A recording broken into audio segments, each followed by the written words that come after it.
Friends, good afternoon. চলে এলাম আজকে সানডে নিরামিষ লাঞ্চ থালি নিয়ে।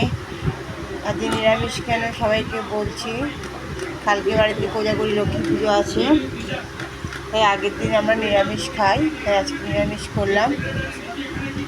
চলো নিরামিষ রান্নায় কী কী করলাম তোমাদের সাথে শেয়ার করি। দেখো, আছে লঙ্কা, ভাত, বেগুন ভাজা, আছে গোল গোল করে আলু ভাজা,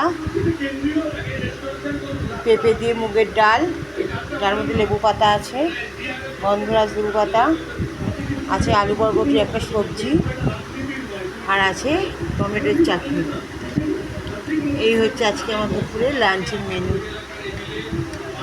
আজকে কোনো আমিষ জাতীয় খাবার খাবো না, একদম কালকে পুজো হবে তারপরের দিন খাবো, তাই নিরামিষ লাঞ্চ নিয়ে চলে এলাম তোমাদের সাথে শেয়ার করতে।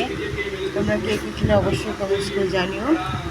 আর আজকে লাঞ্চের থাল যদি তোমরা দেখতে ভালো লাগে প্লিজ একটা লাইক করে দিও। কিন্তু ডালটা কেমন হয়েছে? ভালো হয়েছে না ডালটা? কাঁচা মুগের ডাল করেছি পেঁপে দিয়ে, তার সাথে লেবু পাতা একটু ডলে নেবো, খুব সুন্দর গন্ধ বেরোবে। চলো, ভালো লাগলে লাইক করে দিও, যারা নতুন দেখতে চ্যানেলটা সাবস্ক্রাইব করে দিও প্লিজ। টাটা।